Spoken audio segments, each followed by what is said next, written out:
Iran के बीच में और इजराइल के बीच में। इजराइल इसी जगह है जो मैं अलग से मैप में दिखाए हैं, ये इजराइल। इन दोनों के बीच में युद्ध चल रहा है और पिछले एक सप्ताह से युद्ध प्रारंभ हुआ है, जिसमें इजराइल देश का कहना क्या है कि ईरान के पास परमाणु हथियार है, जो इस क्षेत्र में ये पूरा जो है गल्फ कंट्री है, गल्फ कंट्री के लिए खतरा उत्पन्न होगा। यह इजराइल का मानना है, जबकि ईरान का कहना है कि मेरे पास कोई भी परमाणु हथियार नहीं है। और अंतर्राष्ट्रीय संगठन IAEA ने भी इसका कोई प्रमाण नहीं दिया है कि ईरान के पास परमाणु हथियार है। और इसीलिए 1 वीक पहले इजराइल ने जो है ये ईरान पर हमला कर दिया। और इजराइल ने जब ईरान पर हमला किया तो उसका एक नाम दे दिया, ऑपरेशन राइजिंग लाइन दे दिया, नाम दे दिया, जो सबसे इंपॉर्टेंट है। फिर इसी के अगेंस्ट में ईरान ने इसके अगेंस्ट में एक ऑपरेशन का नाम दे दिया है, जो आप इसे याद रखिएगा। ये हो गया ईरान। ईरान ने जो इसके अगेंस्ट में ऑपरेशन का नाम दिया, ऑपरेशन टू प्रोमिस दे दिया। तो एक तो आपके एग्जाम के पॉइंट से ये दोनों इंपॉर्टेंट है कि ईरान ने जो किस ऑपरेशन का नाम दिया, तो ऑपरेशन टू प्रोमिस, और इजराइल ने जो दिया ऑपरेशन का नाम, उसे आप याद रखिएगा, ऑपरेशन राइजिंग लाइन। और जो अभी युद्ध चल रहा है, मेन कारण युद्ध का जो है परमाणु हथियार को लेकर के है। और इस युद्ध में अमेरिका इजराइल का सपोर्ट कर रहा है। इधर ईरान का जो सपोर्ट कर रहा है, अब इसमें P5 देश है, P5 में से अमेरिका जो है वह इजराइल का सपोर्ट कर रहा है, जबकि रूस P5 में जो है, रूस और चाइना वह अप्रत्यक्ष रूप से ईरान का सपोर्ट कर रहा है। इसी कारण दोनों के बीच में युद्ध चल रहा है। इससे 20 माह पहले, आपको है 2 वर्ष पहले इसी प्रकार का युद्ध हुआ था। किसके बीच में? इजराइल के बीच में और फिलिस्तीन के बीच में। फिलिस्तीन में जो संगठन है वह हमास है, जो उस युद्ध को किसी प्रकार का रोका गया था। अभी फिर उसी प्रकार का युद्ध होने लगा, आपको है ईरान के बीच में और इजराइल के बीच में। अब यह युद्ध होने से क्या है कि यह कहीं थर्ड वर्ल्ड की ओर ना चला जाए, थर्ड वर्ल्ड ना हो जाए, इसीलिए इसे रोकने के लिए P5 के 2 सदस्य जो है, खास करके एक तो ब्रिटेन, फ्रांस और जर्मनी अभी आज के डेट में जेनेवा में ईरान के विदेश मंत्री से मिल करके युद्ध को समाप्त करने पर वार्ता कर रहे हैं, ताकि थर्ड वर्ल्ड किसी प्रकार का ना हो। तो यह ब्रिटेन, फ्रांस और जर्मनी यह अभी जेनेवा में ईरान के विदेश मंत्री के साथ सम्मेलन कर रहे हैं, ताकि यह युद्ध को, ये जो सिचुएशन है, इसे रोका जाए। जब यह युद्ध रोका जाएगा, क्यों रोका जाएगा? क्योंकि इस युद्ध में बताया जा रहा है क्या, यहाँ पर ही आर्थिक संकट सबसे ज्यादा उत्पन्न होगा। क्यों? क्योंकि देखिए, एक मैं यहाँ पर जल संधि दिखाए हैं, जो यह ईरान के बीच में है और सऊदी अरब के बीच में। इस जल संधि का नाम है हॉर्मुज जल संधि। ये पूरे वर्ल्ड का लगभग में 20% तेल का आयात ये व्यापार होता है। तो यह जल संधि भी प्रभावित होगा। क्यों? क्योंकि हो सकता है ये युद्ध होगा, ईरान इस जल संधि पर अधिकार कर लेगा। इससे क्या होगा कि 20% जो तेल का आवाजाही हो रहा है वो रुक जाएगा। तो इसीलिए इसको, युद्ध को रोकने की कोशिश किया जा रहा है। यूरोप के 3 देश मिल करके कर रहे हैं। इसके अलावा चाइना ने भी और रूस ने भी, चाइना ने भी अप्रत्यक्ष रूप से कहा है कि युद्ध रुकना चाहिए, इसलिए संधि करने के लिए चाइना की सरकार ने भी इस प्रकार की बात किया है और रूस की सरकार ने भी कर रहे हैं। तो ये जो युद्ध है, ये खाड़ी देश के लिए हमेशा संकट में रहा। अच्छा, खाड़ी देश में इजराइल जो है, अब यहाँ विशेष रूप से देखिएगा तो इजराइल क्या है, एक यहूदी कम्युनिटी के यहाँ पर कंट्री है, और जबकि यह फिलिस्तीन हो गया, ये एक मुस्लिम कंट्री है। यहाँ विवाद आज से नहीं हो रहा, यह विवाद आजादी के समय से 1948 में जैसे ही आजाद हुआ था ब्रिटेन से, फिलिस्तीन और इजराइल, तब से संघर्ष चल रहा है। और यह संघर्ष पूरे क्षेत्र में है। और ये खाड़ी देशों का जो मैप आप देख रहे हैं, एक तरफ है यूरोप, दूसरे तरफ है अफ्रीका, तीसरे तरफ है एशिया। एशिया में आप देख रहे हैं कि सऊदी अरब है, ईरान है, अफगानिस्तान है, और इसी तरफ आपको इंडिया है। तो इससे क्या है कि ये खाड़ी देश के लिए हमेशा कहीं ना कहीं संकट बना हुआ है। अच्छा, ईरान जो है अपना उसका मानना क्या है कि जो युद्ध हो रहा है, बोल रहा है क्या कि मेरे पास परमाणु हथियार नहीं है, इसलिए परमाणु हथियार का आरोप लगा करके जो इजराइल ने हमला किया है वह इजराइल ने हमला किया है, इसलिए इजराइल इस हमला को रोके। तो यह ईरान का कहना। अच्छा, ईरान का जो सुप्रीम लीडर है उसका नाम है आपको अली खेमेनी, और यह भी अपने जवाबी कार्रवाई कर रहे हैं। इनको supreme leader of Iran. Israel का कहना है कि खेमेनी को समाप्त करना, ये खेमेनी का जो शक्तिशाली पावर है उसको समाप्त करने की बात कर रहा है। और ईरान में जो सेना है उसका नाम है इस्लामिक रिवोल्यूशनरी गार्ड, यह इजराइल के अगेंस्ट में संघर्ष कर रहा है। अच्छा, ईरान क्या है, इसी प्रकार का आप देखेंगे ईरान एससीओ का सदस्य है, ईरान ब्रिक्स का सदस्य है, और ब्रिक्स में क्या है, रूस है, चाइना है, साउथ अफ्रीका है, इंडिया है, ब्राजील है। तो ये क्या है, ये एक मेंबर भी है ईरान ब्रिक्स का। तो इसमें क्या है कि ब्रिक्स का इसको इनडायरेक्ट रूप से सपोर्ट भी है। तो इसी के संदर्भ में आपको है ये युद्ध जो चल रहा है, इसी युद्ध को रोकने के लिए विभिन्न प्रकार का प्रयास भी चल रहा है। अभी वाशिंगटन डीसी, अब जैसे यहाँ पर एक न्यूयॉर्क टाइम्स ने एक अपना रिपोर्ट जारी किया है, या वाशिंगटन पोस्ट हाउस ने एक रिपोर्ट जारी करके बताया गया है कि ईरान के पास परमाणु हथियार तो आ चुका है, वह कभी भी खेमेनी के आदेश से परमाणु हथियार का निर्माण कर सकता है। यह रिपोर्ट दिया जा रहा है किसके द्वारा, अमेरिका के द्वारा, कि परमाणु बम जब भी चाहेंगे वह ईरान बना सकता है। तो जब भी परमाणु जब बम बनाएगा इससे क्या होगा, यह खाड़ी गल्फ कंट्री के लिए एक चैलेंज बनेगा। और ये कहना किसका है, वाशिंगटन पोस्ट हाउस का और न्यूयॉर्क टाइम्स का ये कहना। जबकि अंतरराष्ट्रीय संगठन आईएई जो है इस पर कोई भी निर्णय नहीं दे रहा है, इस पर कोई भी वार्ता नहीं कर रहा है कि ईरान के पास परमाणु हथियार है या नहीं है। तो यही एक संकट है जो इस संकट के, तो ईरान के साथ देखिएगा हमेशा वार्ता करने के लिए एक इंटरनेशनल संगठन बनाया गया था P5+1। P5+1 में ईरान ने आईएई पर हस्ताक्षर, एनटीपीसी पर हस्ताक्षर भी कर दिया, लेकिन उसके बाद भी यह मानने के लिए यह हस्ताक्षर से खुद वह हट भी गया है। तो P5 का मतलब है परमानेंट 5, और एक का कहने का मतलब है जर्मनी, जो सबसे इंपॉर्टेंट है। अच्छा, ये जब भी युद्ध होता है तो किसी भी कंट्री में युद्ध हो तो उस देश में उसका प्रभाव इनडायरेक्ट रूप से और भी देशों पर पड़ता है। जैसे इन्फ्लेशन जब हाई होगा, तो इन्फ्लेशन हाई होगा तो उससे क्या होगा, जैसे मान लेते हैं तेल का दाम क्या बढ़ेगा, कच्चे तेल का दाम बढ़ने लगेगा। जब कच्चे तेल का दाम बढ़ेगा तो अन्य देशों के लिए संकट उत्पन्न होगा। तो इसीलिए ये इंपॉर्टेंट है कि कुछ देश मिल करके युद्ध को चाहते हैं कि समाप्त हो जाए और दोनों मिलकर के आपस में वार्ता कर लें। लेकिन ईरान की सरकार का कहना क्या है कि इजराइल ने युद्ध प्रारंभ किया, इसलिए इजराइल को इस युद्ध को रोकना चाहिए। और फिलिस्तीन जो है, अब इसी के बीच में देखिएगा फिलिस्तीन का जो हमास है वह भी चाहता है कि जो बार बार इजराइल फिलिस्तीन पर हमला करता है वो भी एक आश्वासन चाहता है।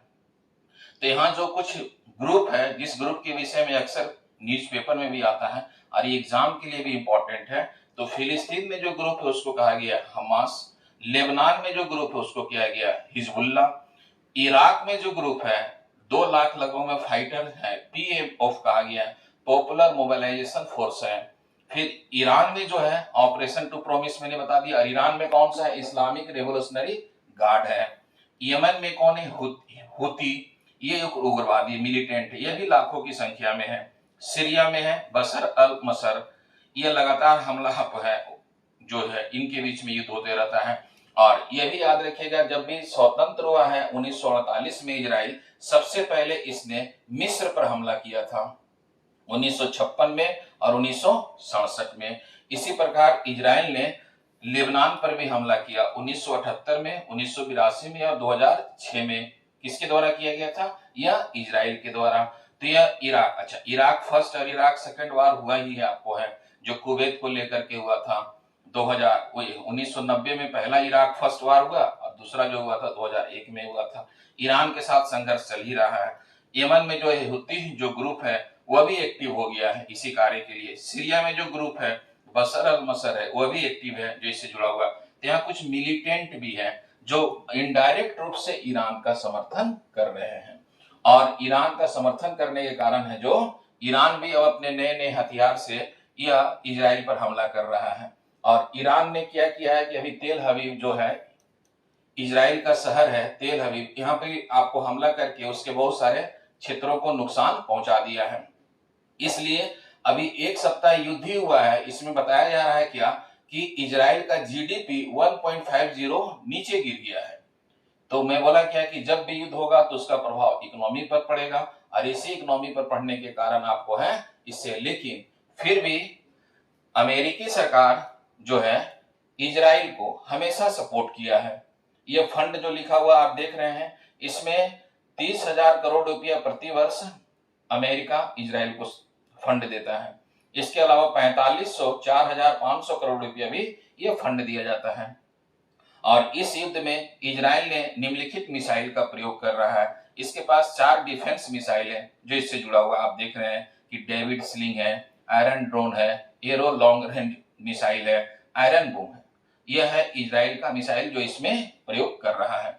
जबकि ईरान के पास जो मिसाइल है वह सैलेज नामक मिसाइल है, और यह सैलेज मिसाइल का प्रयोग कर रहा है। और इसके विषय में कहा जा रहा है क्या, इसका रेंज जो है 2000 किलोमीटर है, लेकिन कुछ अन्य क्षेत्रों से लोग बोल रहे हैं क्या कि इसका रेंज जो है 3,500 किलोमीटर तक है। और यह नेतान शहर से जो है, इसका एक शहर है ईरान का नतान, यहाँ से वह इजराइल पर हमला लगातार कर रहा है, और तेल अवीव जो शहर है वो लगातार इसमें प्रभावित हो रहा है। अच्छा, इस युद्ध में प्रत्येक दिन जो खर्च हो रहा है लगभग में 6,000 करोड़ रुपया प्रतिदिन खर्च हो रहा है, जिसमें इसमें पब्लिक अकाउंट इंफ्रास्ट्रक्चर को शामिल नहीं किया गया है। इसीलिए जो इजराइल का जो शहर है तेल अवीव जो इससे जुड़ा हुआ है, और इसका लोकेशन आप आराम से देख सकते हैं। ये लोकेशन जो है बहुत इंपॉर्टेंट है, ये हमेशा विवाद का क्षेत्र रहा, इसी को गल्फ कंट्री कहा गया। और ये पूरे मैप में आप देखिए गल्फ कंट्री का मैप बताया हुआ है। इधर तो मिस्र है, इधर सूडान है। मिस्र, सूडान और लीबिया ये दोनों है अफ्रीका महाद्वीप के हैं, और ये सऊदी अरब हो गया, कतर हो गया, यमन हो गया, ओमान हो गया, ये सभी क्या है एशिया। फिर ईरान हो गया, अफगानिस्तान हो गया, आपको है तुर्की क्या है यूरोप में ज्योग्राफी पड़ जाता है। और ये जितने भी हैं सभी को कहा गया है गल्फ कंट्री, खाड़ी देश, इसी को कहा गया अरब नेशंस के रूप में। और ये हमेशा कोई ना कोई हमेशा संकट से रहता है। जबकि आप देखिएगा इस गल्फ कंट्री में भारत का स्टैंड देखिएगा, तो इस गल्फ कंट्री में भारत के बहुत सारे काम करने के लिए जाते हैं। भारत की अर्थव्यवस्था, जैसे केरल राज्य की अर्थव्यवस्था, यहाँ के गल्फ कंट्री से जो पैसा भारत भेजा जाता है वह काफी रेगुलेट होता है, चलता है। इसीलिए भारत भी नहीं चाह रहा है कि यह किसी प्रकार का युद्ध हो, और वह युद्ध को खास करके मीडिएटर बन करके या किसी प्रकार का बन करके उसे शांत करने के लिए इसे रोकने की कोशिश कर रहा है इंडिया का जो अपना स्टैंड है। तो ये आप याद रखेंगे, यह युद्ध जो है एक परंपरा से चला आ रहा, 1948 से जैसे स्वतंत्र हुआ है इजराइल और फिलिस्तीन, उसी समय से ये युद्ध चल रहा है। और इजराइल और फिलिस्तीन जो है इस पर शासन किया था ब्रिटेन ने। जब ब्रिटेन ने इनको स्वतंत्र किया तो उसी समय से यह संघर्ष जारी है, और इसी संघर्ष के परिणाम स्वरूप अभी देखिएगा कितना आर्थिक यहाँ संकट भी है जो इससे जुड़ा हुआ है। फिर एक देखिएगा इजराइल ने जॉर्डन पर भी हमला किया था 1967 में। तो यह इजराइल जो है अमेरिका के सहयोग लेकर के अपने विभिन्न क्षेत्रों जो खाड़ी देशों में संतुलन को बनाए रखने के लिए वह आक्रमण करता है आतंकवाद को समाप्त करने पर। तो यह इजराइल का अपना जो विदेश नीति है, और यह विदेश नीति जो है खास करके इजराइल का वह अमेरिका के द्वारा बहुत सारा कार्य कहने पर संचालित होता है। तो ये इसी से जुड़ा हुआ है अभी जो संघर्ष चल रहा है, और इसी संघर्ष को रोकना जो है कुछ देश मिलकर के इसे रोकने के लिए शांति वार्ता के लिए काम कर रहे हैं जो इससे इंपॉर्टेंट है। और यही अभी कंडीशन है, और ये कब तक युद्ध चलेगा कहना मुश्किल है। यदि P5 में से रूस और चाइना ईरान के पक्ष में यदि होते हैं, अभी तो डायरेक्ट रूप से है नहीं लेकिन इनडायरेक्ट रूप से तो इन्वॉल्व है, यदि डायरेक्ट रूप से इन्वॉल्व होंगे तो ये हो सकता है कि थर्ड वर्ल्ड वार की ओर ना चला जाए, क्योंकि खाड़ी युद्ध एक ऐसा क्षेत्र है या ऐसा क्षेत्र है कि इस पर बहुत सारे देश अपना अधिकार करना चाहते हैं। क्यों? क्योंकि यह मिनरल्स काफी है, मिनरल्स में भी क्या खनिज संपदा, और खनिज संपदा अधिक होने के कारण क्या है कि इस क्षेत्र पर बहुत सारे अमेरिका, रूस, बहुत सारे देश इस पर अधिकार करने की कोशिश करते हैं। इसी प्रकार का आप जो पढ़िएंगे कि सोवियत संघ एक समय में अफगानिस्तान पर अपना कब्जा करना चाहता था 1979 के आसपास। तो यह क्या है कि यह क्षेत्र मिनरल्स के होने के कारण, भू राजनीतिक दृष्टिकोण से अच्छा होने के कारण इस पर अधिकार करने की कोशिश करते हैं, इसीलिए संघर्ष हमेशा जारी रहता है। अब देखिएगा ये जो है मेडिटेरियन सी हो गया, और ये लाल सी, यहाँ पर यह जो है स्वेज कैनल है। ये स्वेज कैनल जब युद्ध होगा तो ये भी प्रभावित होगा, और ये प्रभावित होगा तो व्यापार वाणिज्य प्रभावित हो जाएगा बहुत सारे देशों का। तो इसीलिए यह बहुत इंपॉर्टेंट है, इससे जुड़ा हुआ है। इसलिए जो ये युद्ध हो रहा है ईरान के बीच में और इजराइल के बीच में, भविष्य के लिए तभी अच्छा है जब इसे शांतिपूर्ण से बैठ करके वार्ता किया जाए और इसका सोल्यूशन निकाला जाए। अब यहाँ देखेंगे कि ईरान जो है वह ब्रिक्स का सदस्य है, और ब्रिक्स का सम्मेलन होने वाला है अभी 6 से 7 जुलाई 2025 को ब्राजील में। तो ईरान यहाँ उपस्थित होगा, तो यहाँ ब्रिक्स के साथ अपने जो भी है ये युद्ध के संबंध में अपना चर्चा करेगा। अभी देखिएगा चाइना में एससीओ का 2025 में सम्मेलन होने वाला है। तो यहाँ जब सम्मेलन होगा एससीओ में, तो भारत का भी रिप्रेजेंट यहाँ होगा। तो भारत की तरफ से यहाँ जो रिप्रेजेंट करेंगे, एससीओ सम्मेलन नवंबर में होगा, नवंबर 2025 में। तो भारत की तरफ से आधिकारिक रूप से घोषणा हो चुका है कि राजनाथ सिंह यहाँ जाएंगे, भारत के रक्षा मंत्री। इसी प्रकार का 2018 में जब एससीओ का सम्मेलन हुआ था चाइना में, तो भारत की तरफ से जो रिप्रेजेंट की थी उस समय आपको सुषमा स्वराज की थी, और अभी जो रिप्रेजेंट करेंगे वह भारत के रक्षा मंत्री राजनाथ सिंह नवंबर 2025 में। और इस सम्मेलन में भी ईरान उपस्थित रहेगा। तो यह जो सम्मेलन है यह इंपॉर्टेंट होगा ईरान के लिए। ईरान अपने जो भी अंदरूनी मामला है वह इस सम्मेलन में उठाएगा, और यहाँ पर जितने भी देश हैं सभी से वह वार्ता करेगा, क्योंकि लास्ट अगले जो मंथ में होगा, नेक्स्ट जो मंथ में होगा जुलाई में, वह ब्रिक्स का होगा, और नवंबर में जो होगा वह एससीओ का होगा। कहाँ होगा? चाइना में। और भारत का भी रिप्रेजेंट यहाँ होगा, ब्रिक्स में भी होगा और एससीओ में भी होगा। तो उस समय ईरान के साथ जो भी वार्ता होगा। अब हम लोग क्या है कि 2000 ईरान पर बहुत सारे आर्थिक प्रतिबंध अमेरिका लगाया है, तो हम लोग अब ईरान से तेल तो खरीद नहीं रहे हैं, लेकिन फिर भी जो क्षेत्र है यह काफी खनिज संपदा से परिपूर्ण है, और इसी खनिज संपदा पर अधिकार करने के लिए बहुत सारी पॉलिसी पर काम किया जाता है। जो है सबसे ज्यादा पॉलिसी पर जो इस पर काम करता है इस क्षेत्र पर, वो कैपिटलिस्ट इकोनॉमी है, और कैपिटलिस्ट इकोनॉमी का नेतृत्व कौन कर रहा है? तो अमेरिका कर रहा है। इसीलिए अमेरिका जो है सबसे महत्वपूर्ण है। अच्छा, जब आप देखेंगे तो ये सऊदी अरब है, इसी जगह यूएई है। तो यूएई और सऊदी अरब का इजराइल के साथ कोई भी संबंध नहीं है, जबकि सऊदी अरब और यूएई के साथ अमेरिका का संबंध बहुत ही अच्छा है। वह सऊदी अरब में अपना जो भी संबंध को मजबूत करके रखे हुए अमेरिका और यूएई के साथ, जबकि इजराइल के साथ इसका संबंध नहीं है। और जबकि इजराइल क्या है? तो अमेरिका का एक प्रकार का यहाँ खाड़ी देश में एक एजेंट के रूप में काम करता है। ये कह सकते हैं कि जो इस क्षेत्र में अपना वर्चस्व है इजराइल अपने बना करके रखता है। क्यों? क्योंकि अमेरिकी पॉलिसी को यहाँ इंप्लीमेंट किया जाता है। जैसे आप पढ़े होंगे खाड़ी युद्ध फर्स्ट जो हुआ था उस समय इराक के साथ हुआ था, और इराक पर देखिएगा जो है जब इराक के साथ हुआ था तो उस समय सद्दाम हुसैन थे। तो खाड़ी युद्ध फर्स्ट और खाड़ी युद्ध सेकेंड, कुवैत पर हमला करने का उस पर आरोप भी लगा दिया गया था कि वो परमाणु हथियार का निर्माण कर रहा है। तो ये क्या है कि विभिन्न प्रकार के इससे जुड़ा हुआ है। और मेन यहाँ जो संघर्ष है अरब साम्राज्य का, यह खाड़ी देशों का मेन यह संघर्ष है संसाधन का, और संसाधन को ही प्राप्त करने के लिए बीच बीच में यह संघर्ष होते रहता है। और ये संसाधन पर अधिकार जो है इस क्षेत्र के लोगों को अधिकार कम है, जबकि विश्व के जो अन्य देश हैं जो यहाँ इंटरफेयर करते हैं उस संसाधन पर अधिक पकड़ बनाए हुए हैं।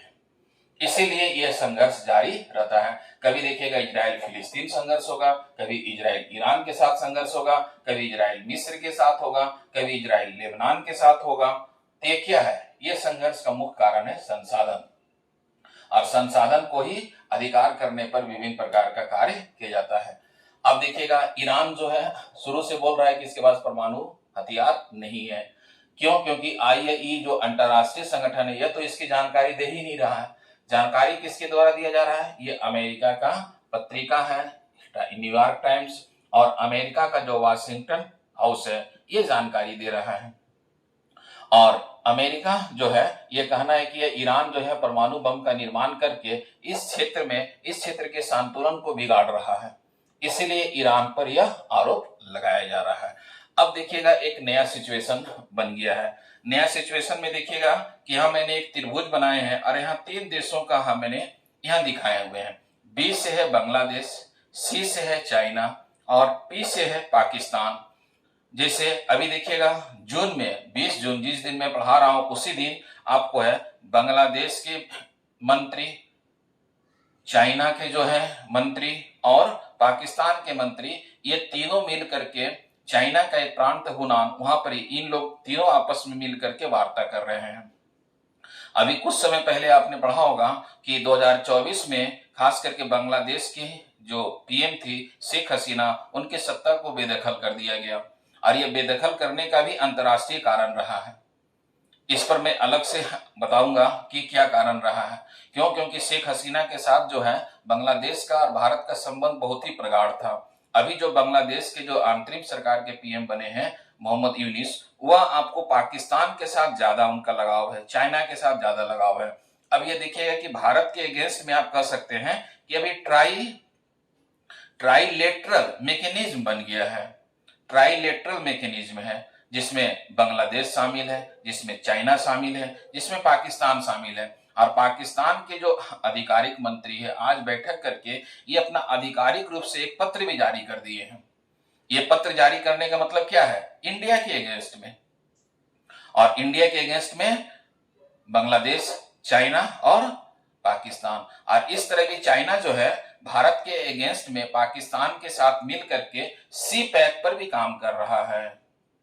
सी पैक का जो नाम है चाइना पाकिस्तान इकोनॉमी कॉरिडोर, सी पैक, और ये सी पैक पर काम कर रहा है चाइना जो है भारत के अगेंस्ट में। तो अब यहां भारत सरकार भी अपनी विदेश नीति में कुछ न कुछ बदलाव करेंगे और इसमें बताएंगे क्या कि जो ये ट्राइलेटरल मैकेनिज्म है यह इसीलिए बांग्लादेश में सत्ता को बेदखल किया गया क्योंकि वो भारत के समर्थन में ज्यादा काम कर रहे थे। अब देखिएगा जब कोई भी संधि होता है तो भारत और बांग्लादेश का व्यापार हो रहा है तो व्यापार भी प्रभावित होगा। भारत ने अपना बांग्लादेश में बहुत सारा निवेश किया है, वह भी प्रभावित होगा। क्यों? क्योंकि वहां सरकार पहले समर्थन में इंडिया की थी, अब वो समर्थन में नहीं है। तो यह बहुत इंपॉर्टेंट है, इससे जुड़ा हुआ है। अब देखिएगा यह जो युद्ध भी हो रहा है, इसी युद्ध में भी अभी कुछ समय पहले आज ही का डेट में कहा गया है क्या है, पाकिस्तान के जो वहां के मंत्री हैं वहां कह रहे हैं क्या कि इजराइल पाकिस्तान के साथ उलझने की कोशिश ना करे। इसका मतलब क्या है कि जबकि पाकिस्तान के साथ उलझने की कोशिश ना करे बोला जा रहा है, और पाकिस्तान का ही जो सेना प्रमुख है मुशीर, वो जाकर के वाशिंगटन डीसी में डोनाल्ड ट्रंप से वार्ता कर रहे हैं। इसका मतलब क्या हुआ कि पाकिस्तान को ही समर्थन दे रहा अमेरिका, क्योंकि अमेरिका जो है डोनाल्ड ट्रंप क्या कर रहे हैं, पाकिस्तान के रक्षा मंत्री और पाकिस्तान के जो सैन्य प्रमुख है उनके साथ ये बैठ करके वार्ता कर रहे हैं। तो तभी तो यहां पर ही बोला जा रहा है कि अभी पाकिस्तान के मंत्री ने बोला है कि इजराइल कभी भी पाकिस्तान के साथ उलझने की कोशिश ना करे। तो इस प्रकार का जो स्टेटमेंट दिया जा रहा है कहीं न कहीं वह समर्थन से भी दिया जा रहा है और उसका विरोध से भी कह सकते हैं, क्योंकि इनडायरेक्ट रूप से कह सकते हैं कि अमेरिका पाकिस्तान का समर्थन कर रहा है। तो इसी प्रकार का है, आप इसे याद रखेंगे। यह संबंध जो है विदेश, आज की विदेश नीति में सबसे इंपॉर्टेंट पॉइंट हो गया है कि भारत जो है जितना शक्तिशाली होगा उतना ही वर्ल्ड में इसका पावर बढ़ेगा। और शक्तिशाली आज वर्ल्ड में क्या इंपॉर्टेंट है, इकोनॉमिकल पावर। भारत धीरे धीरे जैसे जैसे इकोनॉमिकल पावर बढ़ेगा वैसे वैसे भारत जो है, भारत के अगेंस्ट में कोई भी पॉलिसी बना ले, पाकिस्तान हो बांग्लादेश हो, वह सफल नहीं होगा, जो इससे जुड़ा हुआ है। तो इसका प्रभाव इंडिया पर भी पड़ेगा इस युद्ध का। तो इसीलिए इंडिया की विदेश नीति में सबसे स्पष्ट क्लियर कहा गया है कि अंतर्राष्ट्रीय शांति और सुरक्षा की बात करता है इंडिया, क्योंकि अनुच्छेद 51 जब हम लोग पढ़ते हैं भारतीय संविधान में तो क्लियर कहा गया अंतर्राष्ट्रीय शांति और सुरक्षा के रूप में कार्य करने की बात कहा गया है। और भारत प्राचीन काल से ही अपने विदेश नीति को उसी प्रकार फॉलो करता है, और भारत की जो विदेश नीति है वह निरपेक्षता की नीति पर काम किया जाता है। और भारत की जो विदेश नीति है खास करके जो कहा गया है कि गौतम बुद्ध का मध्यम मार्ग को अपनाने पर जोर दिया गया है। तो यह है जो आज की सिचुएशन के अनुसार हम लोग ये चीजों को देख रहे हैं। ऑल द बेस्ट, जय हिंद।